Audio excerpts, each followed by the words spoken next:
yan ay isang tanong. Isang tanong ng Diyos para sa iyo, para sa akin. Amen po? Kasi po itong binasa po natin, ito po ay buhay po ni, sino po ang kausap po dito? Si Pedro. Si Peter, na very famous. Si Peter, na kung saan siya po ay nakaranas ng maraming failures, pero ginamit siya mightily ng Diyos for God's glory.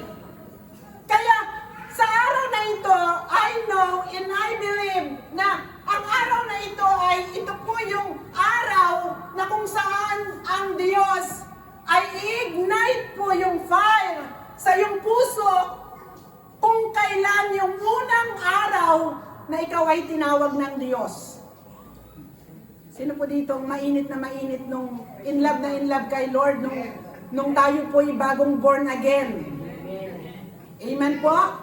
Gusto natin lahat basahin na ang Biblia, ang love letter ni Lord sa atin. Pero ngayon, baka nagagaya na tayo dun sa matandang kwento na isang buwan nang hinahanap ang salamin. At hindi na mahanap kasi hindi na nagbabasa ng Biblia kasi ang salamin ay iniipit sa Biblia. Amen po?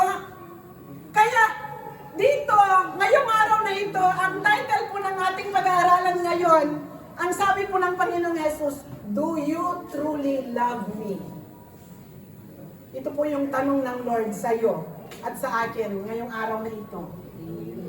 Ang sabi ng Panginoong Hesus sa iyo, do you truly love me?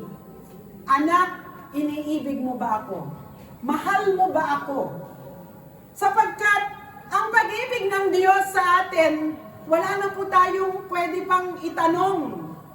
Napatunayan na ito ng Diyos kung gaano niya tayo kamahal sapagkat ibinigay niya ang kanyang buhay sa krus. At siya po ay namatay sa krus, pinagbayaran ang lahat ng ating mga kasalanan. Kaya ibalik po natin ang kwento bago po natin pumunta sa tagpong ito nang binasa natin. Ibalik po natin paano po natagpuan, nag-encounter, nag-cross ang buhay ng Panginoong Hesus sa buhay po ni Pedro. At ang buhay mo, paano mo na-encounter ang Diyos?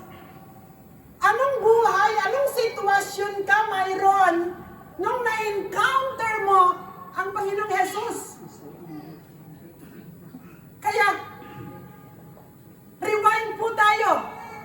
Makisabay po tayo kung paano tinawag ng Diyos si Pedro. Na kung saan sabi po ng Biblia, si Pedro ay nag-cross ang landas nila ng Panginoong Hesus, na ang Panginoong Hesus naglalakad siya sa dalampasigan while Peter, yung umagang yon, nililinis niya yung net niya. At magdamag na ng isda at walang nahuli. So, ibig sabihin, nasa crisis na sitwasyon. Kung ang ikinabubuhay lang po ni Pedro at ng kanyang pamilya ay ang pangingisda, of course, wala po sila sa araw na yon. Dahil zero ang kanyang, wala siyang nahuli. At dumating ang Panginoong Hesus na habang naglilinis si Pedro ng kanyang net, dumating ang Panginoong Hesus kasi nakita niya ang mga tao doon, gusto niyang mag-share ang Panginoong Hesus ng magandang balita. At bago makuha ng Panginoong Hesus ang attention ng mga tao, kinailangan niyang hiramin ang bangka ni Pedro. Sino pang mga kalalakihan dyan na wala nang huli tapos hihiramin pa ang bangka mo? Hello? Anong masasabi mo, Brother Eman? Wala ka nang huling magdamag, tapos biglang may dumating na tao, sasabihin, pairam nga yung bangka mo at gagamitin ko. Diba? Puyat ka na, walang huli, tapos biglang may darating hihiramin ang bangka mo.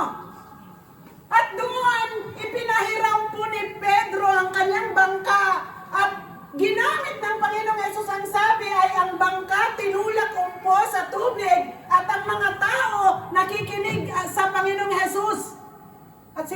siguro nililinis niya yung net niya.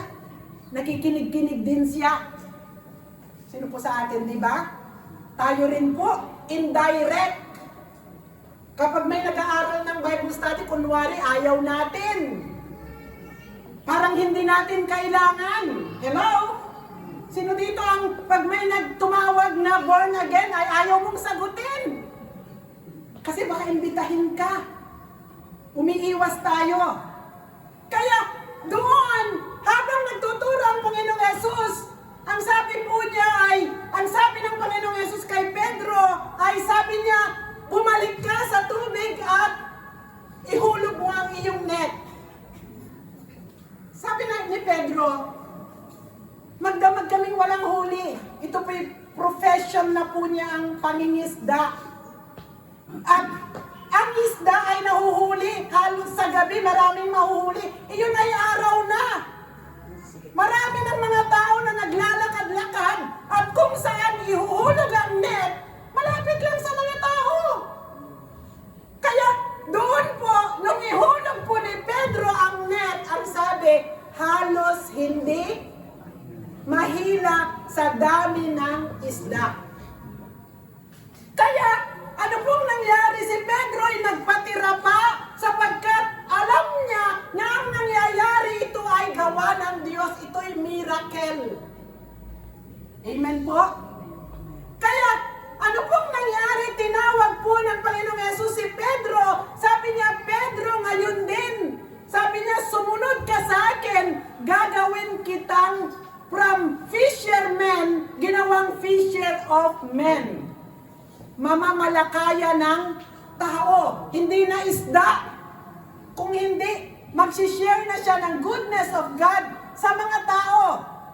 At sabi po ng Biblia, right away, si Peter ay sumunod sa Diyos, sa Panginoong Yesus. Iniwan ang lahat at siya'y sumunod. Tayo po. Nung na-encounter natin ang Lord, di ba? Kasi si Peter walang huli. Ibiglang binigyan siya ng napakaraming isda. So ibig sabihin, tinignan niya ang Panginoong Yesus na source ng kanyang pangangailangan. Kaya nung sinabi ng Panginoong Yesus, sumunod ka sa akin, sumunod siya right away because Peter knows na ang kanyang pangangailangan matutugunan ng Diyos. Amen po? At ikaw at ako, nabigo po ba tayo nung na-encounter natin ang Panginoong Yesus na yung pangangailangan mo nung time na yon sinagot ng Diyos? Hello? Di po ba? Lahat tayo, nung first encounter natin sa Panginoong Yesus, may pangangailangan tayo. At nung yung pangangailangan natin tinugon ng Diyos, anong nangyari? Ikinumit natin ang ating mga buhay at tayo po ay sumunod sa Diyos at mainit tayong naglilingkod sa Diyos. In love tayo sa Lord sapagkat alam natin na ang lahat ng pangangailangan natin ay matatagpuan sa Diyos. Pero ang tanong, pag tayo ba'y lumalapit sa Diyos, ano po yung ating ano po ang term doon? As children of God or as servant of God? Yung position. Ano po ang position natin sa sunod sa Diyos? Tayo ba ay being children of God lang or being servant of God? Kasi po ang being children of God, ano pong mangyayari? Passive faith lang po tayo. Naghihintay ng ibibigay ng Lord. Inong active na po ang hinihingi ng Lord. May gagawin na. Anong mangyayari po sa atin? Kaya, dito po nakita ko po si Pedro ay siya po ay sumunod sa Diyos. Ikinumit niya ang kanyang buhay right away sa Diyos. At kung pag-aaralan po natin ang Biblia ay no kagagaling po ni Jesus doon po sa ilang nung nag-fasting siya ng 40 days. So, kung titignan po natin ang service na nakasama ni Pedro, si Jesus ay nasa almost 3 years. Ano pong na-witness po ni Pedro? Na-witness niya ang miracle, na tinignan niya ang Panginoong Yesus bilang teacher niya, naturuan siya, nakaranas siya ng mga miracle, lumakad siya sa tubig. Siya po yung disipulo na impulsive, na akala niya may pagtatanggol niya ang Panginoong Yesus sa pamamagitan ng espada. Di po ba? Akala niya ay ang paglilingkod sa Diyos ay kapag may umapi sa Panginoong Yesus, binunot niya ang espada at tinaga niya ang tainga. At natanggal po ang tainga ni Malco. At since na ang Lord makapangyarihan sa lahat ay glory to God, binunot lamang po ng Panginoong Yesus ang tainga, parang epoxy, parang attack. Idinikit pong ganyan yung tainga, ay nadikit na uli. Di po ba? So, ganun po makapangyarihan ang Diyos. So, nakita po natin ang relationship natin sa Diyos. Ito po ay, tingnan niyo po, para bang si Peter, si Jesus, pinuntahan niya si Peter at niligawan. Sino dito ang mga niligawan ni Lord sa atin at pinasagot? Hello? Di ba? Pero, minsan, tayo po'y sumasagot sa Lord kasi po ang tinitignan lang natin ay yung pangangailangan natin. One-sided po tayo. Because of our needs. Me. Ako, Lord. May kailangan ako, Lord. Amen po? At doon po makita natin, ito po ay may compare po natin sa mag-asawa. Di po ba mag-asawa nililigawan bago ikasal? Ayan, nandyan po ang mga kababaihan. Siguro sabi ng mga kalalakihan, hindi ako nanligaw. Ayan. Hello? Di ba? At nung nanligaw, bago nag-agree na sila'y magpakasal, di po ba alam ng babae na siya ay pakakainin siya, may isusupport sa kanya. Kung walang isusupport sa kanya, mga kababaihan dyan, magpapakasal ba kayo? Hello? Di ba? Hindi daw magpapakasal. Pero kapag po ang relationship nakabase lang sa pangangailangan, madali itong masisira. Amen po? Kasi walang pag-ibig. Walang pagmamahal. Kasi ang tinitignan lang yung pangangailangan.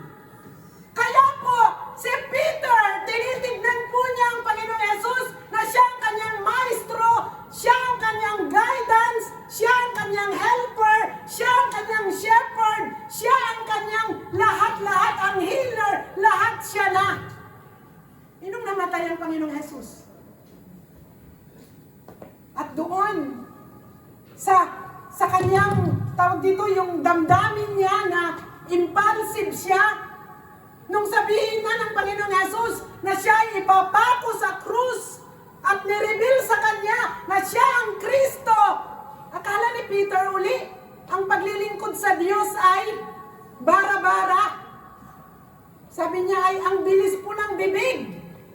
Ang sabi niya, Panginoon, over my dead body, iwan kayo ng lahat. Narinig po ng mga disciples, pero ako, hindi ko kayo iiwan. Diba? Sa mag-asawa, kapag totoo kay amore, till death do us part. Diba? Tayo magsasama. Sabi niya, hanggang kamatayan, kamatayan lang ang makapaghihiwalay sa atin. Di po ba? At doon ay masaya kasi totoo kay. Kagaya po ni Pedro.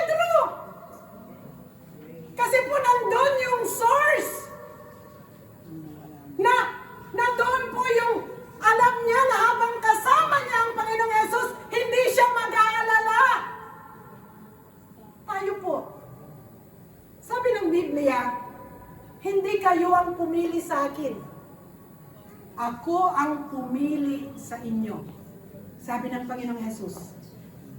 In spite ng ating kahinaan, in spite ng ating kakulangan, in spite na alam ng Diyos na mabibigyo ang Diyos sa atin, in spite na alam ng Diyos na tayo manlalamig, in spite na alam ng Diyos na tayo itatalikod, na may mga panahon na manghihina tayo, ito po yung totoo, ikaw ay pinili at tinawag ng Diyos.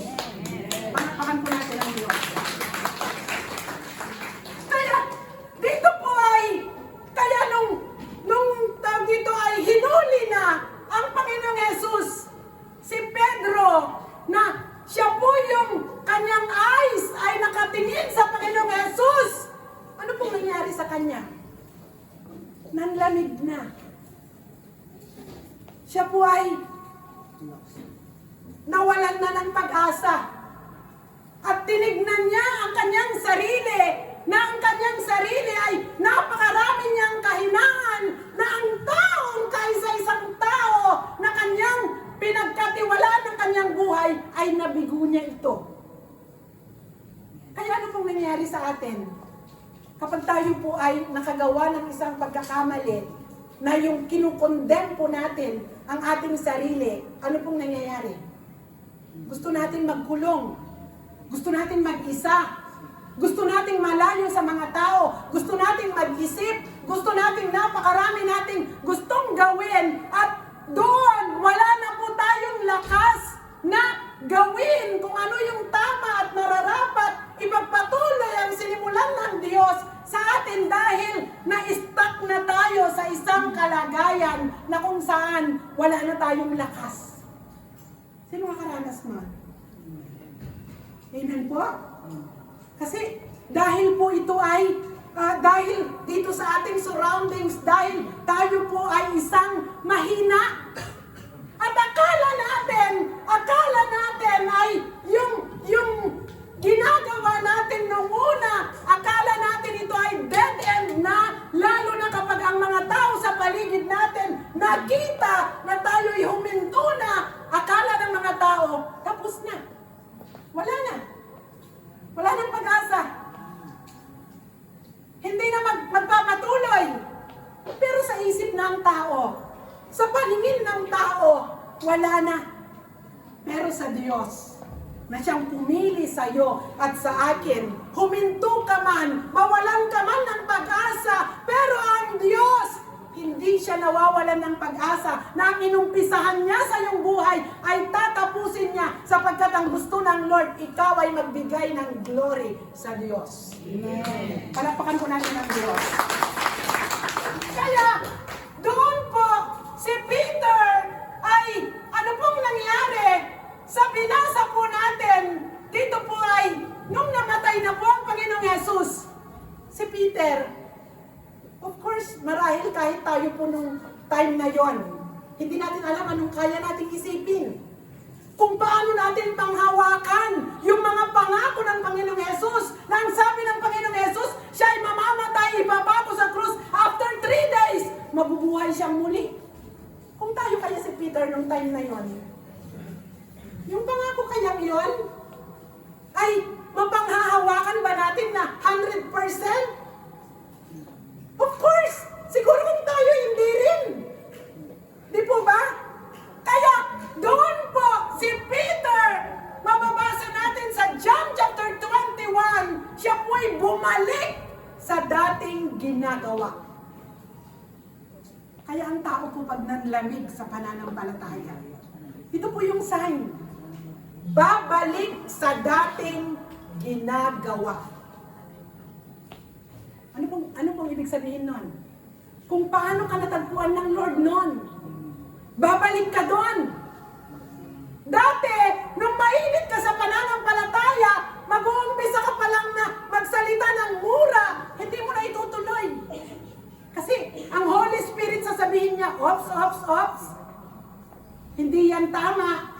Sa puso pa lang, mayroong control. Hindi lalabas sa bibig. Inong nanlamig ka na. Aba, may sumiko lang sa'yo sa metro. mayroon lang nag-overtake sa'yo, aba, hindi mo na namamalayan ang salita mo. Ay, iba na. Pag ikaw ay sumagot, ay iba na. Pag may problema, ang kung paano mo i-confront ito, ay iba na. Kasi po, ang foundation ng ating paglilingkod sa Diyos ay nakabase lamang kung ano yung makukuha natin sa Lord. Kung ano lamang yung ibibigay ng Lord sa atin. Kaya tignan niyo po ang mag-asawa. Kapag ang mag-asawa, nawalan ng trabaho ang isa, mag-aaway yan. Kasi po ay nakatingin yung isa na yung isa walang magawa. Instead na suportahan dahil nasa crisis siya, ang nangyayari ay i-attack. Kasi po, ang focus ng tao kung ano yung need. Ano yung pangangailangan on that moment. Amen po? Kaya that's why ang Lord ay nung nanlamig na po si Pedro ay ito po ay nag-lay down po ang Diyos ng new foundation sa buhay po ni Pedro. At ang gusto ng Diyos sa araw na ito, ikaw at ako, magli-lay down ang Diyos ng new foundation sa ating paglilingkod nang sa ganon, anuman ang maranasan natin, hindi po tayo tatalikod sa Diyos. Amen po? Hindi tayo tatalikod sa Diyos. Kasi po ang foundation natin sa paglilingkod sa Diyos, hindi nakabase kung ano ang kayang ibigay ng Diyos sa atin. Kasi po ang Diyos, wala na po siyang kayang patunayan pa sa atin. That's why si Pedro, nung siya po ay nanlamig, siya po ay nangisdauli. Kung saan nag-encounter sila ng Panginoong Jesus, nandoon siya. Kaya huwag tayong magtaka. Kapag po may nanlamig, babalik po siya sa dati. At kailangan po natin ipag-pray na siya po ay maibalik muli sa init ng kanyang first encounter sa Diyos. Kaya si Pedro, ano po ang nangyari? Dito po, si Pedro, siya po ay bumalik sa pangingisda. At ang sabi po ng Biblia, sa binasa natin, kung babasahin natin ang chapter 21, pati yung mga disciples na hindi marunong mangisda, sumama rin sa pangingisda. Diba? Kaya kapag may nagyaya sa'yo dyan ng linggo, tara, mag-relax naman tayo, magkape tayo sa Starbucks. Umupo tayo doon at mag-relax. Mandadamay pa. Di ba? At ikaw naman, sasabihin mo, ay, oo nga, Lunes hanggang Sabado, puro ako trabaho. Sige nga, sama nga ako sa iyo. Relax tayo. Ayan. Sumama ka naman. Kaya, doon po, si Pedro ay nangisda. Gracias, sis. Nangisda po siya. At doon, bagamat siya'y dito ay marunong sa pangingisda. Pero tignan mo si Lord. Kasi po si Lord, control niya ang lahat ng bagay. Pag si Pedro nangisda, sabi ni Lord siguro ng Panginoong Yesus, kayong mga isda, layo, layo, layo kayo. Aba, itong aking anak na to na tinawag ko na nga, sabi ko na nga, fishers of men, tapos babalik sa pangingisda. Kaya siguro sabi ng Panginoong Yesus, kayong mga isda, paglapit ni Pedro, layo kayong lahat sa kanya. Kaya, ano pong nangyari? Napagod na po si Pedro sa pangingisda, kahit isa. Walang huli. Kaya po minsan, pinipilit natin yung gusto natin, at hindi ito ang kalooban ng Diyos. Napapagod lang tayo. Kasi hindi ito ang kalooban ng Diyos sa atin. Kasi nung pinili at tinawag tayo, may purpose na ang Diyos. Bakit Kanya pinili? Bakit ako tinawag? Sapagkat ang buhay natin, may limitation lang ang buhay natin dito sa lupa.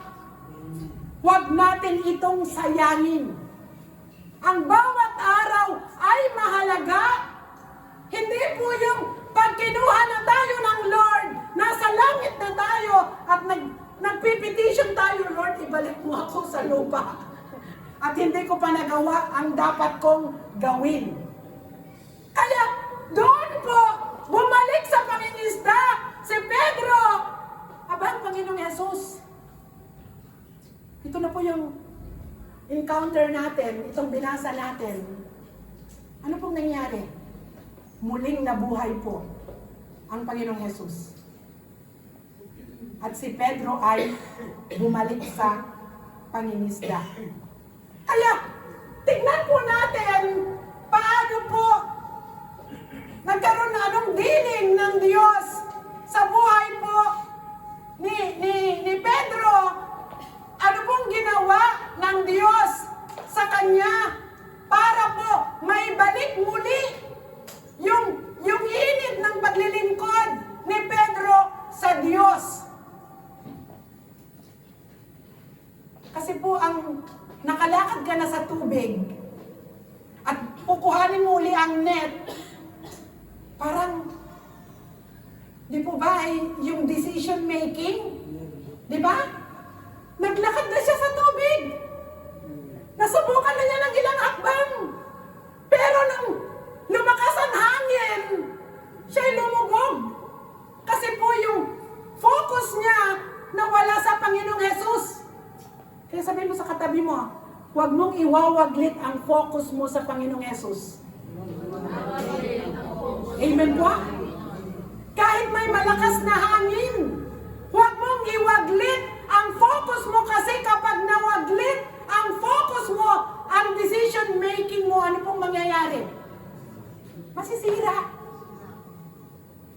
Kaya siya po ay lumubog. Kaya ano pong dealing ng Diyos? Dito po sa binasa natin, ano pong sabi ng Lord? Do you truly love me?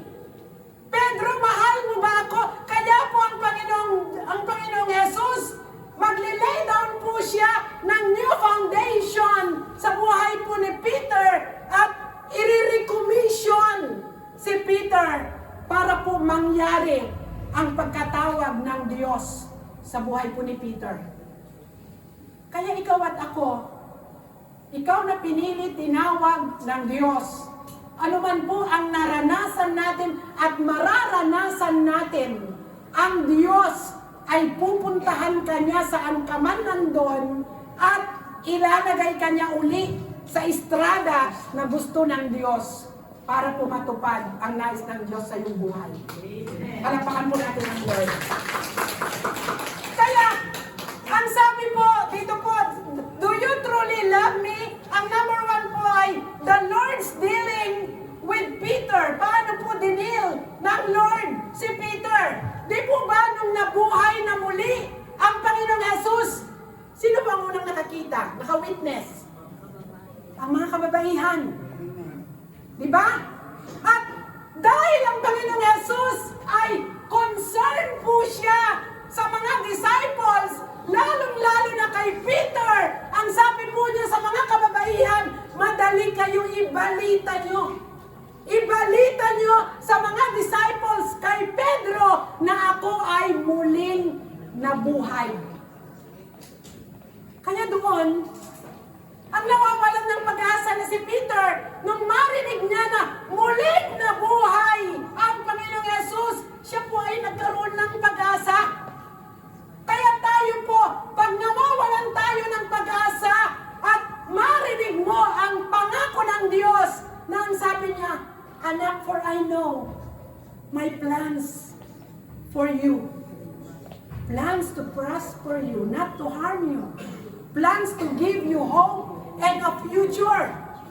Pagkarinig po natin ang mga pangako ng Diyos, nagkakaroon tayo ng pag-asa. Kaya, doon po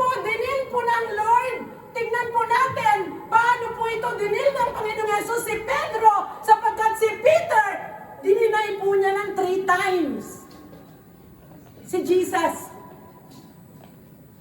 Paano po ito i-deal ng Lord? Pagkakita kaya kay Pedro, sasabihin ng Panginoong Yesus, Pedro, bakit mo ako dininay ng 3 times? Di ba?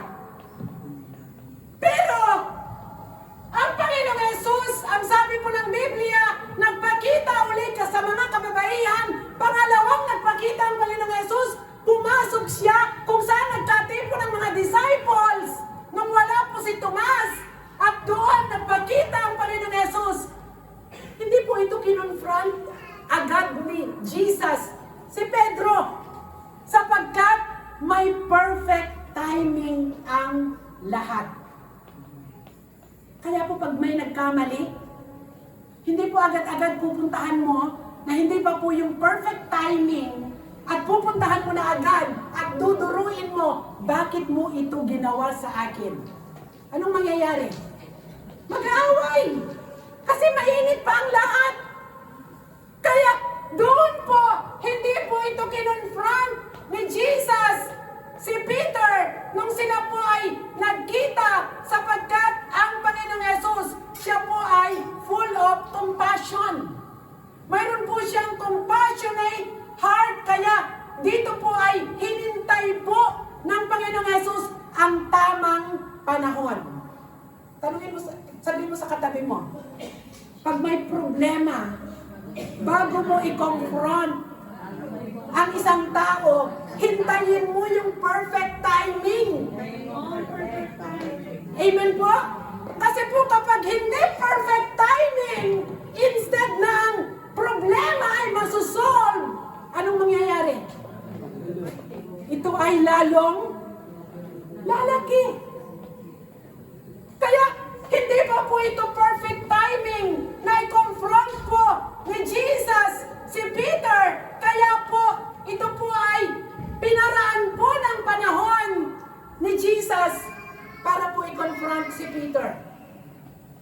At dito po sa binasa po natin, balik po tayo sa binasa natin, sapagkat ang itinakda po ng Diyos ay itinakda niya. Ano mang problema ang tawag dito, ang pinagdadaanan natin sa ayaw at sa gusto natin, haharapin natin ito.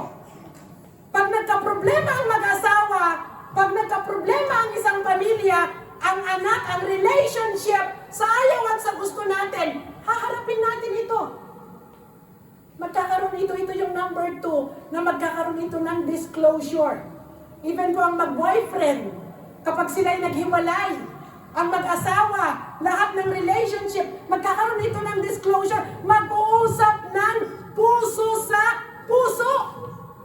Kaya, ang Diyos, ano pong ginawa ng Panginoong Yesus? Nakita po natin yung technique ng Lord. At gayahin po natin itong technique na ito. Ang Panginoong Yesus, bago niya kinausap si Pedro, ay nangisda uli sila, yung binasa po natin. Sa chapter 21, pag iakyat niyo po yung verse, ang sabi doon, nangisda sila. At ang sabi, wala silang huli. At habang sila'y walang huli, ang Panginoong Yesus, siya'y pumunta sa Sea of Galilee. At habang bago niya tinawag ang mga disciples, si Jesus, nag-iihaw na ng isda at mayroon ng mainit na tinapay.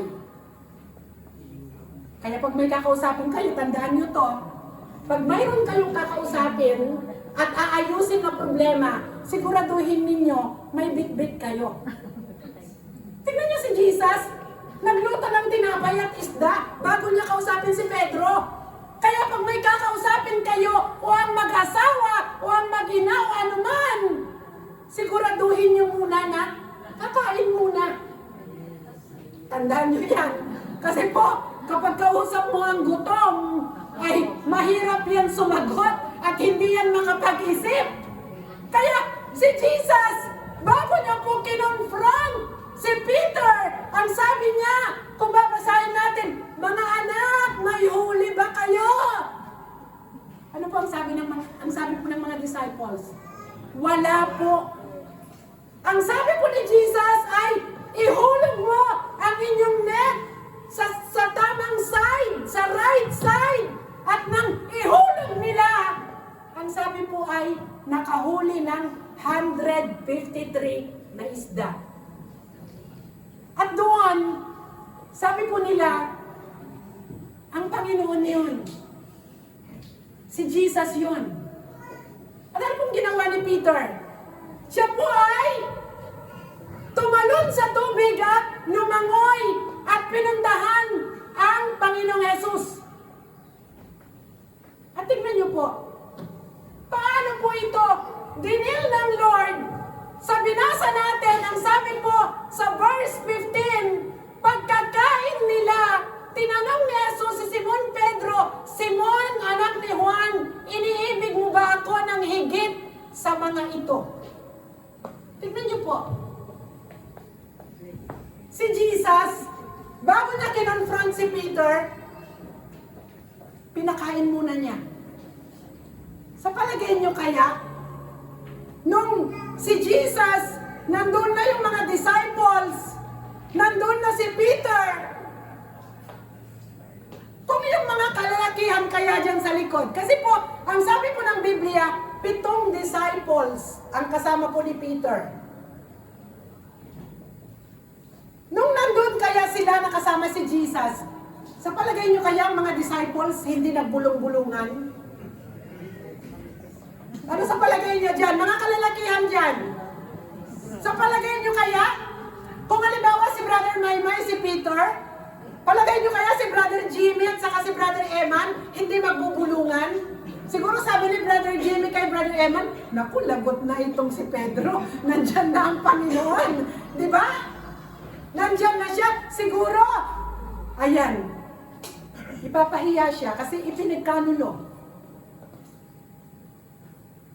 Sa tingin natin, akala natin yung mga ginawa natin dahil sa ating kahinaan, akala natin ay doon matatapos na ang calling ng Lord sa atin.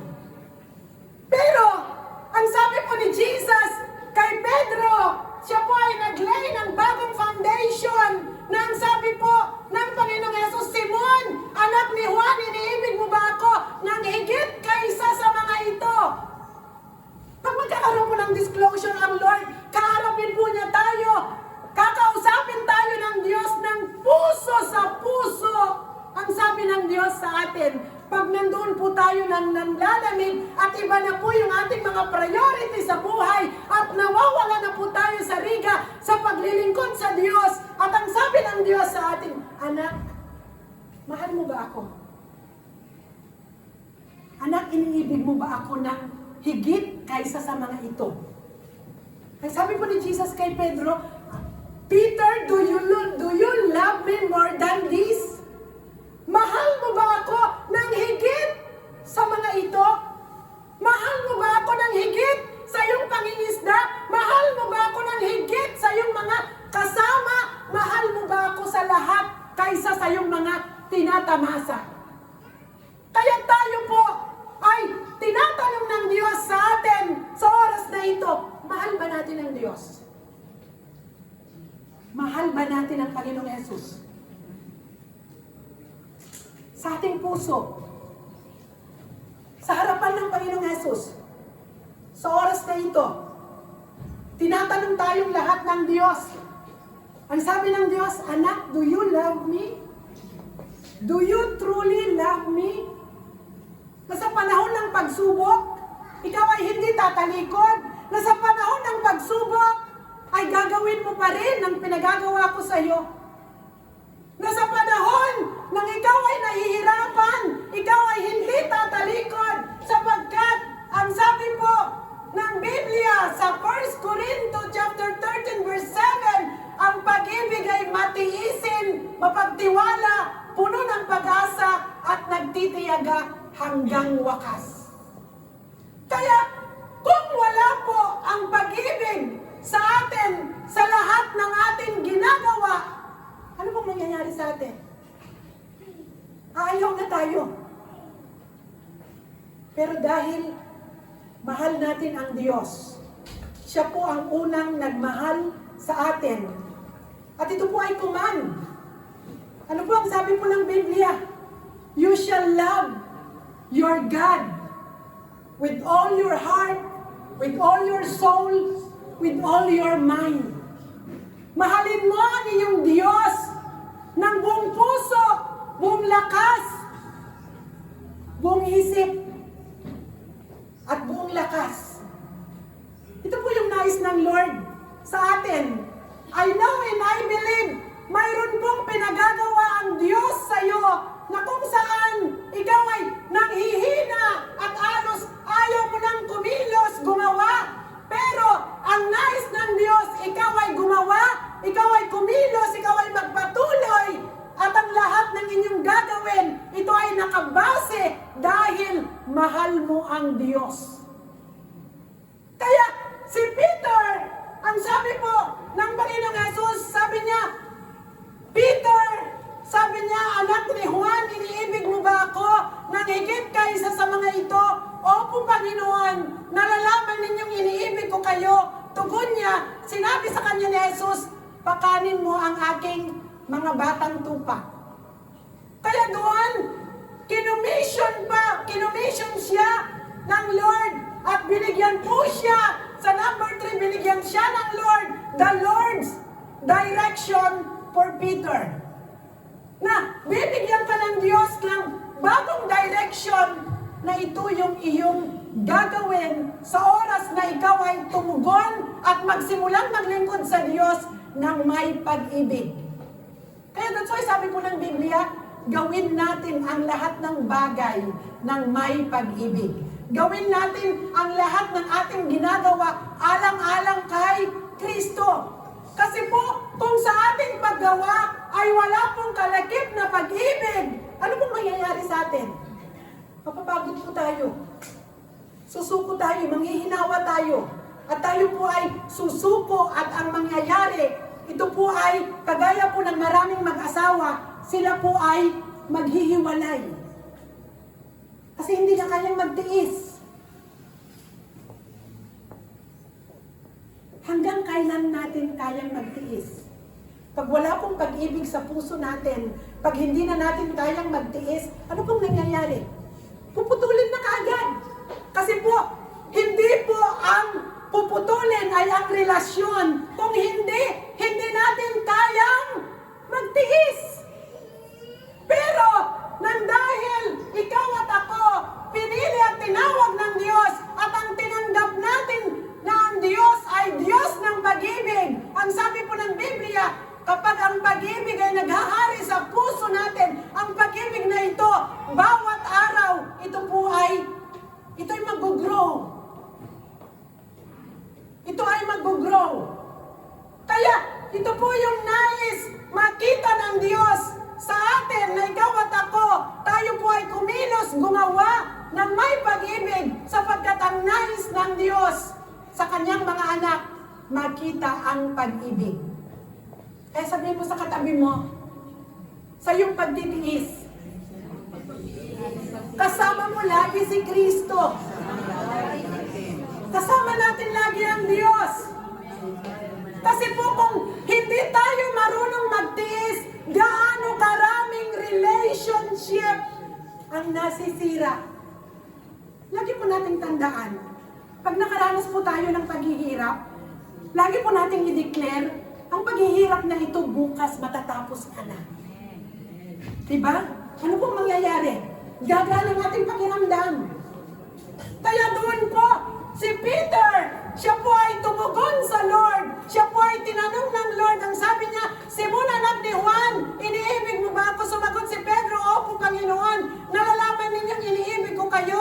Ani ni Jesus, pangalagaan mo ang aking mga tupa. Kaya po ang nagmamahal, may ginagawa. Hindi ka pwedeng magmahal nang wala kang gagawin. Hindi pwedeng magmahal nang hindi ka magbigay. Hindi pwedeng magmahal nang hindi ka magsakripisyo. Amen po? Kaya kailangan laging may ginagawa ang nagmamahal. At tayo po bilang nagmamahal sa Diyos, ano man ang ipagawa ng Diyos sa atin, gawin po natin ito ng may pag-ibig sapagkat ito po ang nais ng Diyos. Sapagkat ikaw at ako, pagpasok po natin sa church, mayroon po tayong problema. Pero nakangiti tayo. Sugatan man ang puso, nakangiti pa rin. may tiisin, nakangiti pa rin. Kasi bakit? Kasama natin si Lord. Kasi ang sabi niya, anak, ano man ang pinagdadaanan mo, hindi kita iiwan, hindi kita pababayaan. Kasama natin lagi si Lord. Kaya po si Peter, siya po ay nag-respond sa Lord, sa kanyang calling. At doon, tumugon siya. At ang kanyang naging foundation sa paglilingkod sa Diyos upang magpatuloy dahil mahal niya ang Panginoong Jesus. Kaya sa ating paglilingkod sa Diyos, ano man po ang ating maranasan. I know and I believe, ikaw at ako, marami po tayong naranasan. Ako po sa sarili ko, sa buhay naming mag-asawa, marami kaming naranasan. Gusto mo nang sumuko. Pero sabi ng puso ko, Lord, mahal kita, Lord. I love you, Lord. I want to serve you. I want to glorify your holy name. I know and I believe ikaw na nakaupo dyan sa oras na ito, nangungusap ang Diyos sa'yo. Mula nung pinili, tinawag ka ng Diyos, may plano ang Diyos sa buhay mo to give glory to God. At doon ay, ang sabi ng Lord, ng Panginoong Jesus sa oras na ito, pag ipipikit mo ang iyong mata, sa oras na ito, ipikit po natin ang ating mga mata. At ito po ang tanong ng Diyos sa iyo, anak, do you truly love me? Do you truly love me? Sabi ng Panginoong Jesus. Mayroong pinagagawa ang Diyos sa iyo to give glory to His holy name. Kaya sa oras na ito, sa puso mo, malalaman mo kung gaano mo kamahal ang Panginoong Jesus. At sa oras na ito, ikaw ay tutugon sa kanyang pagkatawag. Sapagkat sa oras na tumugon ka, kagaya po ni Peter, for the second time around, hindi na po ang kahinaan ni Peter ang nakikita. Sapagkat, ang sabi po ng Biblia, tandaan mo, noong kabataan mo pa, ikaw ang nagbibihis sa iyong sarili at lumalakad ka kung saan mo ibig. Ngunit pagtanda mo, iunat mo ang iyong kamay at iba ang magbibihis sa iyo at dadalhin ka kung saan hindi mo ibig. Sinabi niya ito upang ipakilala kung paano mamamatay si Pedro at pagkatapos, sinabi sa kanya ni Jesus, sumunod ka sa akin. Ito po yung panyaya ng Lord sa atin sa oras na ito. Nung bata po tayo, ang sabi, tayo ang nagbibihis sa sarili natin. Nung matanda na tayo, iba na ang nagbibihis sa atin. Ano po ang ibig sabihin dito ng Panginoong Jesus? Nung tayo'y batang mananampalataya, ano pong ginagawa natin? Di ba ginagawa natin ang gusto natin? Pero, nung nag-mature ka na, natuto ka ng nagmahal at nag-submit at nag-commit ang iyong buhay sa Diyos, ang sabi po ng Biblia, para kang matanda na iba na ang magbibihis sa'yo. Paano po yung nakataas ang kamay? Subukan po natin itaas ang kamay. Anong ibig sabihin ng nakataas ang kamay? Surrender.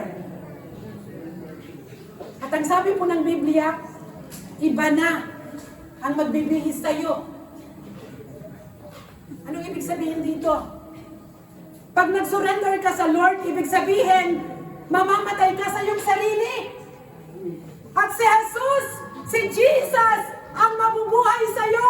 Ang lahat ng weaknesses mo, papalitan ng Lord ng kanyang strength. Ang lahat ng kahinaan mo, papalitan ito ng Diyos. Bibigyan ka ng Diyos ng kapangyarihan in anointing. At sabi ng Biblia, nung matanda na, ang sabi ay isisend na kung saan dalhin.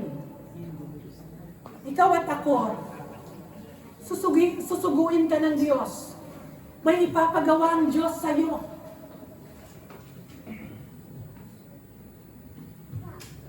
Kailan pa po tayo tutugon sa pagkatawag ng Diyos?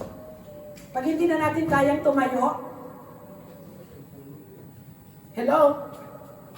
Ito po yung nais ng Lord. Sa oras na ito, ang tanong ng Diyos sa iyo, sa oras na ito, anak, do you truly love me? Ikaw ba ay ikukumit mo ang iyong buhay sa akin? Ikaw ba ay maglilingkod sa akin for God's glory? And the Lord, as you surrender your life, as you commit your life, as you trust the Lord will empower you, will anoint you to do His will and give glory to the name of the Lord. Huwag mong sasabihin sa sarili mo na ako lang to. Kagaya po ng ilan dyan sa inyo na nakaupo dyan, sinasabi nyo sa inyong sarili na wala kayong kayang gawin. Pero once na ang banal na Santong Espiritu lumukob sa inyo at ibinigyan kayo ng kapangyarihan, gagamitin kayo ng Diyos for God's glory. Amen po? Kaya sabihin mo sa iyong katabi, huwag mong mamaliitin ang iyong sarili. Amen po? Huwag nating maliitin ang ating sarili sapagkat ang Diyos na tumawag sa atin ay Diyos na makapangyarihan. Kaya po, ikaw at ako, sa araw na ito, ang nais ng Diyos. Tumugon po tayo sa pagkatawag ng Lord. Hindi lamang dahil ang Diyos nagbibigay lahat ng ating pangangailangan, but magkaroon pa tayo ng foundation na sa ating paglilingkod sa Diyos dahil mahal natin si Lord. Maglilingkod ako dahil mahal ko si Lord. Magsasakripisyo ako kasi mahal ko si Lord. Amen. Magbibigay ako ng ikapukoy kasi mahal ko si Lord. Pupurihin ko si Lord kasi mahal ko si Lord. I will surrender my life kasi mahal ko si Lord. Hindi po yung pupunta ako sa church kasi may kailangan ako. Magpupuri ako kasi may kailangan ako. But the Lord, ang nais po ng Lord, mag-respond po tayo sa kanyang calling. Maglingkod tayo kasi mahal natin si Lord. Kasi po napakasarap po ng isang environment na ang environment dahil nag-umapaw po ang pag-ibig ni Kristo sa ating mga puso. Itong mensaheng ito, umiyak na po ako sa Lord. But this time, kinakatok ng Lord ang inyong puso. Ano man ang inyong maranasan, huwag kayong sumuko. Huwag kayong tumalikod, huwag kayong manghina, sapagkat ang Diyos na pumili at tumawag sa inyo ay Diyos na makapangyarihan. Ang inumpisahan niya ay kanyang tatapusin. Sabi po, sa conclusion, ang sabi ko po kanina ay tinatanong po tayo ng Lord. Sabi niya, do you truly love me? Sabi po ng Panginoong Yesus. With Peter, kagaya po ni Peter, we will answer positively, yes, we love the Lord. Amen po? It is God who first loved us so that we can do and want to love Him. Therefore, my dear brothers and sisters, stand firm. Let nothing move you. Always give yourself fully to the work of the Lord because you know that your labor in the Lord is not in vain. 1 Corinthians 15:58. Serve the Lord, you shall love the Lord, your God, with all your heart, with all your soul, and with all your mind. Ang challenge po natin, alam mo sa puso mo kung gaano ka kamahal ng Diyos. At ngayong hapong ito, demonstrate your love to God by serving Him with love. Mag-serve po tayo ng may pag-ibig sa Diyos. Amen po? At dito po, ang sabi po ng Lord, before we stand, sabi niya, how we demonstrate our love to God. Ang sabi po ng Lord, love the people as I love. Kung gaano minamahal ng Diyos ang mga tao, ganun din po natin mahalin ang mga tao. Ang sabi po ng Lord, paano natin may demonstrate na mahal natin ang Diyos? Ang sabi po ng Panginoong Yesus, love the people like I love. Paano ba magmahal ang Diyos? Siya po ay compassionate. Magkaroon po tayo ng compassionate heart para po sa mga tao nang sa ganon makita sa atin ang pag-ibig ni Kristo. Amen po, tayong lahat ay tumayo. Oh, hallelujah!